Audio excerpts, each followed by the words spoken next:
महीना जब 10 तारीख आएगा, हो सकता है मार्केट हायर साइड पे हो उस दिन, हो सकता है अगले महीने जब मार्केट अगला महीना जब 10 तारीख का है, हो सकता है यहां पर हो, उसके अगला महीना जो हो सकता है यहां पर हो, उसका अगला महीना हो सकता है यहां पर हो। मतलब आपको नहीं पता कि हर महीने जो 10 तारीख को कटने वाला है पैसा, वो मार्केट किस पॉइंट पर रहेगा, आपका कोई कंट्रोल भी नहीं है। आप उसको हर महीने चेंज भी नहीं कर सकते। 3:30 बजे मार्केट क्लोज होता है और ज्यादातर ETF आपको देखेंगे 3 से 3:30 के बाद डाउन होते हैं, ज्यादातर ETF मैक्सिमम डेज में। तो आप देखोगे जब मार्केट डाउन है, मतलब गिरा हुआ है ETF, उसी दिन हम एंट्री मारेंगे, उसी दिन हमारा पैसा लगेगा। बाकी अगर उठा हुआ है 3:30 के बाद, 3 के बाद अगर नहीं गिरा है, ऊपर उठ गया, तो उस दिन हम इन्वेस्ट नहीं करेंगे। डिफरेंस बताता हूं म्यूचुअल फंड SIP और ETF SIP में फर्क क्या है।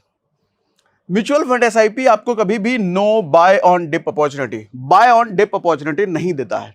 बाय ऑन डिप अपॉर्चुनिटी क्या होता है, ये आपको समझाने के लिए मैं जरा नोट ओपन कर लेता हूं।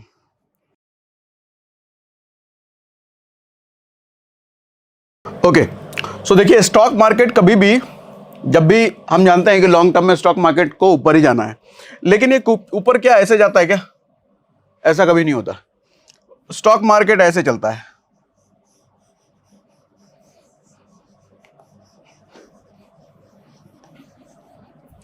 इस पॉइंट से लेके उस पॉइंट तक गया जरूर, लेकिन बीच में कई बार ऊपर नीचे ऊपर नीचे ऊपर नीचे होता है, ये हम सब जानते हैं। बाय ऑन डिप अपॉर्चुनिटी मैंने बोला म्यूचुअल फंड में नहीं होता है। क्या होता है समझाता हूं। सर मान लो अगर आपका इन्वेस्टमेंट इस पॉइंट पर हो, इस पॉइंट पर हो, हर महीने जो आपका SIP आप करते हो, वो आप कुछ ऐसा कर पाओ कि सिर्फ और सिर्फ मार्केट जब लोएस्ट पॉइंट पर हो तभी आपका इन्वेस्टमेंट हो, यहां पर हो, यहां पर हो, यहां पर हो, यहां पर हो, तो आपको क्या लगता है रिटर्न वही रहेगा जो नॉर्मल म्यूचुअल फंड में मिलता है? म्यूचुअल रिटर्न कई गुना ज्यादा बढ़ जाएगा। अभी क्या होता है कि अभी जब आप कोई SIP करते हो, तो SIP करने से पहले आपको डेट चुनना होता है, कौन सी डेट को आप अपना पैसा हर महीने कटवाना चाहते हो। मान लो आपने चुन लिया 10 तारीख, और 10 तारीख को हर महीने आपके बैंक से पैसा कट जाएगा। अच्छा, वो 10 तारीख हो सकता है कि इस महीने यहां पे पड़ा है, मतलब इस महीने मार्केट लोअर साइड है, लेकिन अगला महीना जब 10 तारीख आएगा, हो सकता है मार्केट हायर साइड पे हो उस दिन, हो सकता है अगले महीने जब मार्केट अगला महीना जब 10 तारीख का है, हो सकता है यहां पर हो, उसके अगला महीना जो हो सकता है यहां पर हो, उसका अगला महीना हो सकता है यहां पर हो। मतलब आपको नहीं पता कि हर महीने जो 10 तारीख को कटने वाला है पैसा, वो मार्केट किस पॉइंट पर रहेगा, आपका कोई कंट्रोल भी नहीं है। आप उसको हर महीने चेंज भी नहीं कर सकते, जिसकी वजह से होता क्या है, आपका पैसा किसी महीने अपर साइड पे, अपर साइड मतलब मार्केट जब ऑलरेडी प्राइस बढ़ा हुआ है तब इन्वेस्ट हो रहा है, कभी नीचे, कभी बीच में, कभी इधर उधर उधर उधर, तो जिसकी वजह से लॉन्ग टर्म में हम देखते हैं ऑन एन एवरेज जब बात करते हैं 15% के आसपास। क्या हो अगर हमारे को फ्रीडम मिल जाए, लोअर साइड पे ही इन्वेस्ट हो मेरा पैसा, रिटर्न बहुत बढ़ जाएगा। अच्छा, स्टॉक मार्केट में लंबे समय में 2-2%, 3-3% भी अगर रिटर्न बढ़ रहा है ना, लंबा समय कहने का मतलब 20-25 साल, तो आप देखोगे कि आपका 1 करोड़ का इन्वेस्टमेंट 2 करोड़, 3 करोड़, 4 करोड़, इतना डिफरेंस पड़ जाता है अगर लंबे समय में इसको देखा जाए, 30 साल, 40 साल, 45 साल। हम क्या बात कर रहे हैं, 15% का CAGR 20 जा सकता है, 25 जा सकता है, 30 जा सकता है, उससे ऊपर भी जा सकता है। तो सोच के देखो, आप जो अगर 30 साल के लिए कोई इन्वेस्टमेंट कर रहे हो और 1 करोड़ की रिटर्न का एक्सपेक्टेशन है, शायद वो 1 ना 5 करोड़ हो, शायद 10 करोड़ हो, या उससे भी ज्यादा हो, अगर हम लो पर इन्वेस्ट करना सीख लें तो, जो कि म्यूचुअल फंड में नहीं हो सकता, ये सिर्फ ETF में हो सकता है। अच्छा, ETF आपको क्या आजादी देता है? ETF में ऑटोमेटिक SIP नहीं होता, हर महीने आपके बैंक से अपने आप कट जाए, ऐसा नहीं है, आपको ही हर महीने इन्वेस्ट करना पड़ेगा। ठीक है, मैनुअल SIP, इसको समझ लो। अच्छा, जब हर महीने आपको इन्वेस्ट करना है तो आपकी मर्जी, 8 तारीख को करो, 10 तारीख को करो, 20 तारीख को करो, नहीं करना है मत करो, इस महीने करना ही नहीं करो, वो भी फ्रीडम है। 2 महीने नहीं करना है मत करो, कोई दिक्कत नहीं है। उधर नहीं कर सकते, उधर बाउंड हो, हर महीने करना ही करना है। अच्छा, अब कंसर्न ये है कि मुझे कैसे पता चलेगा मार्केट भैया लो पॉइंट पर है। देखो, ये तो नहीं हो सकता कि मार्केट का आपको सबसे लोएस्ट पॉइंट पता चल जाए और इसी पॉइंट पर मैं इन्वेस्ट कर दूं, ऐसा नहीं हो सकता, ऐसा दुनिया में कोई भी नहीं जान सकता, कोई भी नहीं। लेकिन हमें यह पता चल सकता है कि मैं उसी दिन पैसा डालूंगा अपने फंड में, कोई भी ETF जब मैंने चुन लिया, अभी 3 का नाम लूंगा मैं, उसमें भी कर सकते हो, या उससे और भी अच्छा कोई आपको लगता है तो उसमें भी कर सकते हो आप। लेकिन ये आप चुन सकते हो कि आज मुझे इन्वेस्ट करना है या नहीं करना है। अगर आज मार्केट ऑलरेडी बढ़ा हुआ है, या जिस ETF में मैं जा रहा हूं उस ETF की कीमत ऑलरेडी प्लस में है, बढ़ा हुआ है आज, तो मैं उस दिन छोड़ सकता हूं, मैं उस दिन इन्वेस्ट नहीं करूंगा। मैं कह रहा हूं अगर आपको महीने का 10,000 रुपये इन्वेस्ट करना है, मान लो महीने का, तो उस 10,000 को डिवाइड कर दो बाय 30 दिन में इन्वेस्ट करेंगे, या 15 दिन में हम करेंगे, और हर दो दिन पे मार्केट को देखते रहो। और मार्केट देखने का भी टाइम है 3 बजे के बाद, 3:30 बजे मार्केट क्लोज होता है, और ज्यादातर ETF आपको दिखेंगे 3 से 3:30 के बाद डाउन होते हैं, ज्यादातर ETF मैक्सिमम डेज में। तो आप देखोगे जब मार्केट डाउन है, मतलब गिरा हुआ है ETF, उसी दिन हम एंट्री मारेंगे, उसी दिन हमारा पैसा लगेगा। बाकी अगर उठा हुआ है 3:30 के बाद अगर नहीं गिरा है, ऊपर उठ गया, तो उस दिन हम इन्वेस्ट नहीं करेंगे। ठीक है, इतना समझ में आ रहा है? बस इतना सा करना है। उन ETFs को आपको डेली बेसिस पे ट्रैक करना है, डेली बेसिस कर लो, वीकली बेसिस कर लो, वीक में एक बार आपको खोलना है और ट्रैक करना है। तो ये बाय ऑन डिप अपॉर्चुनिटी बहुत बड़ा रिटर्न जनरेट करके दे सकता है अगर हम ETF SIP में जाते हैं। तो चैलेंज क्या है, कुछ है बताता हूं।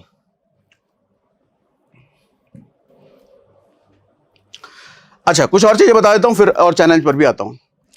No expense ratio, sorry no नहीं, high expense ratio. Mutual fund में जब आप जाते हो तो आपको 1%, 1.5%, 2% एक्सपेंस रेशियो लगता है। एक्सपेंस रेशियो हम जानते हैं, जो फंड मैनेजर होते हैं वो अपना कमीशन तो लेंगे ना, क्योंकि वो दिमाग लगाते हैं कि आपका पैसा किस फंड में, किस स्टॉक में जाना है, और दिमाग लगाने की फीस कुछ तो होगी उनकी, और ये पहले दिन से कटना लग जाता है।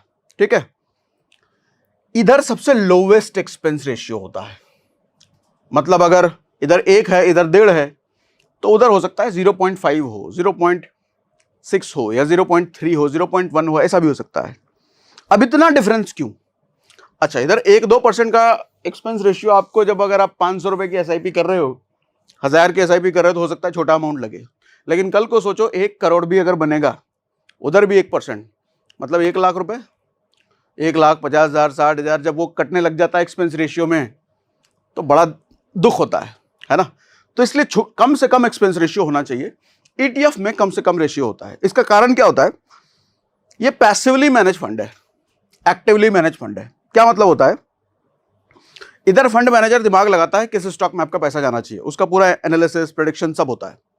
इधर दिमाग नहीं लगाते फंड मैनेजर, दिमाग नहीं लगाते मतलब कहीं भी डाल देते हैं, नहीं, ऐसा भी नहीं होता। होता क्या है, ETF किसी ना किसी इंडेक्स को ट्रैक कर रहा होता है। इंडेक्स को ट्रैक कर रहा होता है, कहने का मतलब, सर ये मान लो निफ्टी 50 का इंडेक्स है, इसमें stock S1, S2, S3, S4 4 stock है, और इन निफ्टी 50 का नाम दिया हुआ है। कोई भी इंडेक्स हो सकता है, IT20 हो सकता है, IT का इंडेक्स हो सकता है, फार्मा का इंडेक्स हो सकता है, निफ्टी का इंडेक्स हो सकता है, कोई भी इंडेक्स हो सकता है। इसमें कुछ कुछ स्टॉक है। ये क्या है? इंडेक्स। अब बीच में कंपनी आएगी, बोलोगी मेरे को दिमाग नहीं लगाना, एक काम करता हूं, इसको कॉपी मारता हूं और एक अपना फंड बना देता हूं, और उसको एक्सचेंज पर ट्रेडेबल बना देता हूं, और उसमें सेम टू सेम स्टॉक उसने कॉपी मार दिया। कॉपी क्या मार दिया? इसी की रेप्लिका होती है वो, और इसका नाम दे दिया XYZ ETF। कई तरह के ETF हैं, अलग अलग इंडेक्स को फॉलो करने वाले। तो होगा क्या, जो ये परफॉर्म करेगा सेम टू सेम ये भी परफॉर्म करेगा। तो इसमें स्टॉक चुनने की मेहनत फंड मैनेजर को करनी पड़ी? नहीं करनी पड़ी, इसने तो सिर्फ कॉपी मारा पर्टिकुलर इंडेक्स को। तो जब इसकी मेहनत कम हो गई तो एक्सपेंस रेशियो भी आपको कम लगता है। बात समझ में आ रही है मेरी? हाँ, पक्का? ठीक है, तो आपकी बचत भी हो जाती है इसमें, बाय ऑन डिप, जिसकी वजह से हाई रिटर्न तो मिलता ही मिलता है, साथ में आपकी बचत भी हो जाती है, दोनों काम हो जाता है। सर यहां एग्जिट लोड भी लगता है आपको। एग्जिट करने पर अलग अलग फंड में अलग अलग टाइम होता है। मान लो किसी फंड में 1 साल से पहले अगर एग्जिट लोड लग रहा है, यानी कि आपने SIP शुरू करी और 1 साल हुए नहीं है, आपको SIP बंद करना है, तो एग्जिट लोड के नाम पे कुछ परसेंटेज आपको देना पड़ेगा। इधर कुछ नहीं लगता, आज शुरू किया अगले महीने बंद करो, कभी बंद करो, कुछ नहीं लगता, मैनुअल SIP है। ठीक है, तो एक बचत यहां भी हो गई। उसके बाद डे एंड पे प्राइस एंट्री होती है म्यूचुअल फंड में। कहने का मतलब, सुबह 11 बजे आपने कोई म्यूचुअल फंड को चुना और आपने सोचा इस म्यूचुअल फंड में मुझे इन्वेस्ट करना है, और सुबह 11 बजे वो फंड मान लो 100 रुपए का चल रहा था। आपने इसी टाइम पे अपनी SIP शुरू कर दी 1000 रुपए महीने की, जब ये 100 रुपए का चल रहा था। लेकिन 3:30 बजे मार्केट क्लोज होते होते होते होते होते ये 110 रुपए का पहुंच गया। अब आप मुझे बताओ, एक 100 रुपए के प्राइस पे आपने म्यूचुअल फंड खरीदा या 110 रुपए पे? बताओ, 100 रुपए पे मिलेगा आपको या 110 रुपए पे मिलेगा? क्यों? 110 पे मिलेगा, क्योंकि 110 पे इसलिए मिलेगा क्योंकि म्यूचुअल फंड जब मार्केट क्लोज हो रहा होता है तभी आपको अलोकेट होता है, दिन में किसी भी टाइम नहीं होगा। अच्छा, मार्केट जब क्लोज हो रहा है तो ये भी हो सकता है कि ये 95 पे चला जाए तो आपको 95 पे मिलेगा, वहां ज्यादा फायदा हो गया। लेकिन आपको नहीं पता ना 95 होगा 110 होगा, तो इसीलिए नुकसान भी हो सकता है भैया। आपने कम पे देखा लेकिन मिलेगा ज्यादा पे। यहां पर on the spot price entry होती है। आपने कोई ईटीएफ देखा अगर 100 का है, धड़ाक से मारो 100 पे एंट्री होगी। अच्छा, थोड़ी देर बाद आपको निकलना है, 105 हो गया, मुझे निकलना है भैया, 5 रुपए कमा करके निकल जाओ, ठीक है। तो फ्लेक्सिबिलिटी देता है ये टाइम का भी, म्यूचुअल फंड में ये नहीं होता। अच्छा, ये नॉन ट्रेडेबल होता है म्यूचुअल फंड, आप इसमें ट्रेड नहीं कर सकते कि मेरा भैया आज तो प्रॉफिट चल रहा है, मैं निकाल लेता हूं बेच करके, या पिछला 5 दिन का मेरा प्रॉफिट हो गया 10%, निकल लेता हूं बेच करके।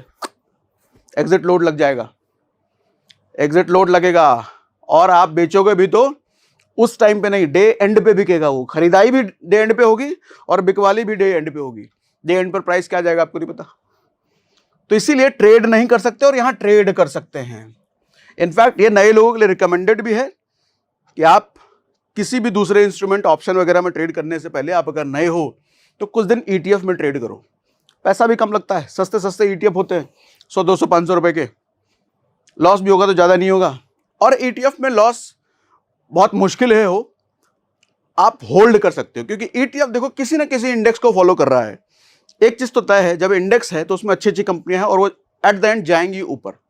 आज लॉस में हो सकता है, कल लॉस में हो सकता है, परसों भी हो सकता है, लेकिन एट द एंड उसको बढ़ना ही है।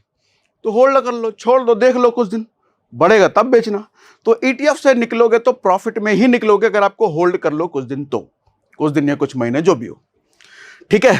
तो ट्रेड करना कंपैरेटिवली किसी भी दूसरे इंस्ट्रूमेंट के ईटीएफ में फायदेमंद है, लॉस होने की प्रोबेबिलिटी कम है अगर आप जल्दबाजी में ना करो तो, और बड़ा आसान भी है, सस्ते 100 200 500 रुपए से शुरू हो सकता है काम। इसमें ट्रेड तो कर ही नहीं सकते। यहां ऑटोमेटिक एसआईपी होती है, जैसा हमने शुरुआत में बोला, शुरुआत में ही आपको एक डेट डिसाइड करना होगा, हर महीने बैंक से कटता रहेगा।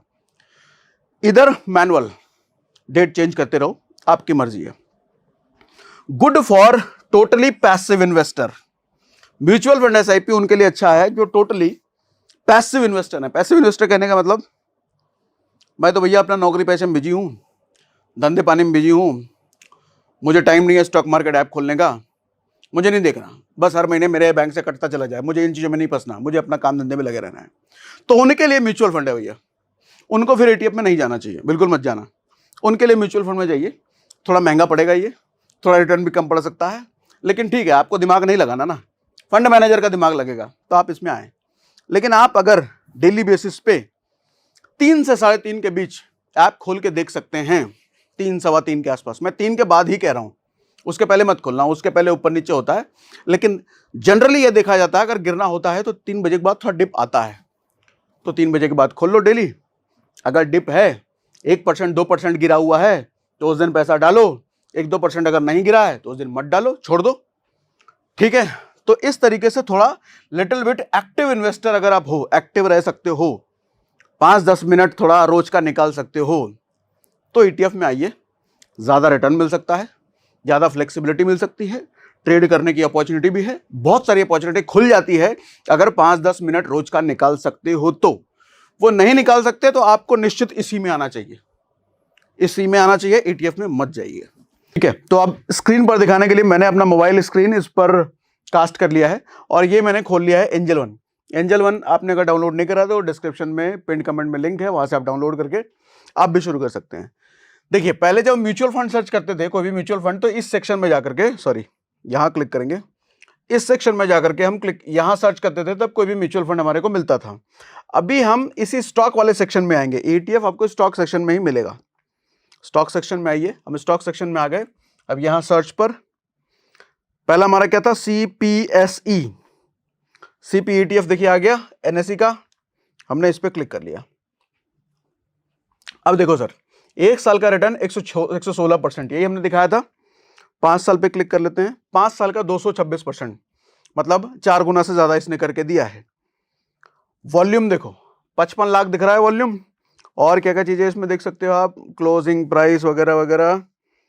अच्छा, ये फंड किसका है? इनका है, 39,000 करोड़ का है, 2014 से ये फंड चल रहा है। और आप इसमें देखो एक्सपेंस रेशियो 0.05, माय गॉड, ये अभी हमने जितना 3-4 बात करा सबसे कम था, राइट। सरकारी कंपनियों का जलवा ही अलग है। अच्छा, मोस्ट इंपॉर्टेंट यहां पे देखना, होल्डिंग्स, स्टॉक्स एंड वेटेज, इस पर हम व्यू ऑल कर लेते हैं। व्यू ऑल, एनटीपीसी 20% वेटेज है, पावर ग्रिड 19%, मतलब 19% पैसा इस कंपनी में है। ओएनजीसी 17%, कोल इंडिया 16, ये देखो कोल इंडिया है, बेल है, एनएचपीसी है, ऑयल है, एनबीसीसी है, ये सब सरकारी बड़ी बड़ी कंपनियां हैं। तो फिर पैसा कहाँ जाएगा? पैसा तो बढ़ना ही है, ठीक है। तो ये हो गया, एक हमने आपको दिखा दिया, दूसरा भी खोल के दिखा देता हूं। दूसरा क्या था भैया, क्या था? जूनियर बीज, जूनियर बीज 64% 1 साल में दिया है। 5 साल पे क्लिक कर लो, 5 साल पे क्लिक किया तो 153%। और नीचे वॉल्यूम देखो 1.87, वॉल्यूम जरूर देखना, कोई भी यूज कर रहे हो वॉल्यूम जरूर, वो इंपॉर्टेंट है। और 4,000 करोड़ का फंड है, निपॉन इंडिया के कंपनी का है ये। एक्सपेंस रेशियो 0.17 है, ठीक है।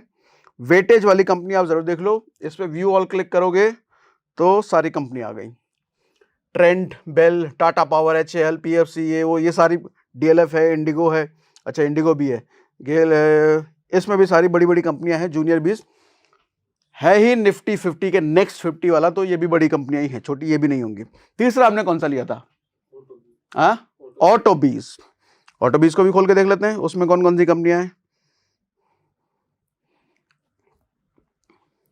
कुल मिला के बात ये है कि इन बड़ी बड़ी कंपनियों में आप इंडिविजुअली डालो पैसा, उससे अच्छा कि ETF में डाल दो, सारी कंपनियों में आपका पैसा चला गया।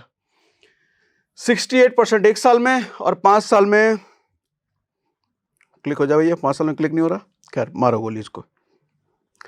1 लाख का वॉल्यूम है, निपॉन का ये फंड है, 140 करोड़ का है ये, 0.22 एक्सपेंस रेशियो है। ये थोड़ा ज्यादा है क्या? ज्यादा है नहीं, ठीक है। कंपनी हालांकि देख सकते हो, व्यू ऑल, अच्छा यहां करना होगा। कंपनी M&M है ये भैया, मतलब Mahindra and Mahindra, Tata Motors, Maruti, Bajaj auto, Asher motor, hero motor, TVS motor, Bharat, Tata, ये वो, MRF, मतलब सारे गाड़ियों वाली कंपनियां हैं इसमें। तो आप अगर किसी 1-2 गाड़ी वाली कंपनी चुनने में कंफ्यूज हो कि कौन सी गाड़ी वाली कंपनी में करें, तो ETF में कर लो, सारी गाड़ी वाली कंपनी में चली गई, ठीक है। एक और हमने बात करी थी किसकी? मॉन 100 और निफ्टी 20, उसका भी दिखाई देता हूं। मॉन 100, हाँ 31% 1 साल का है, और 5 साल का है 200%। वॉल्यूम देखो 4 लाख का वॉल्यूम है इसमें। वॉल्यूम हमने कितना बोला था? 20,000 से ऊपर होना चाहिए। मोतीलाल ओसवाल का ये फंड है, 7,000 करोड़ का फंड है ये, और 0.58 एक्सपेंस रेशियो है, ज्यादा है, खैर। और इसमें हमने क्या बोला था? अच्छा, इसमें कोई कंपनी देखो है नहीं, कोई देख रहे हो कंपनी नहीं है, क्योंकि एक्सचेंज को ट्रैक कर रहा है। उसके बाद हमने बोला था निफ्टी 20, कुछ ना समझ आए तो निफ्टी 20 में चले जाओ, क्योंकि ये भारत की टॉप 50 कंपनियों को रिप्रेजेंट कर रहा है। 24% दिया है 1 साल में, और 5 साल में दिया है 103%, मतलब 5 साल में पैसे इसने भी डबल किए हैं। वॉल्यूम इसका भी 39 लाख है, और 24,000 करोड़ का फंड है इनके पास, ये भी निपॉन का है, और एक्सपेंस रेशियो 0.04, ये तो सबसे कम हो गया ना, ये सबसे कम है, ठीक है। अच्छा, इन पे कंपनियां भी देख लो आप, व्यू ऑल कर लो। SDFC है, रिलायंस है, ICICI है, इन्फी है, इन्फोसिस मतलब L&T है, TCS है, सारी बड़ी बड़ी कंपनियां हैं। टॉप की 50 कंपनियों की बात ही हम कर रहे हैं, तो वो टॉप की 50 कंपनियां इसमें हैं, ठीक है। तो कुल मिला के बात ये है कि हमने आज कंपैरिजन आपको बताया, म्यूचुअल फंड में SIP करना है या ETF में SIP करना है, ज़्यादा फायदा कहाँ हो सकता है, ये पूरा कंक्लूजन आपको दे दिया हमने। कुछ सवाल अगर बच रहा है तो कमेंट बॉक्स में हमें ज़रूर लिख करके बताइए, और कुछ नहीं बच रहा है तो मत बताइए। बाकी हो गया ना? आप क्या अब बंद करो भैया, हो गया, बंद कर दो।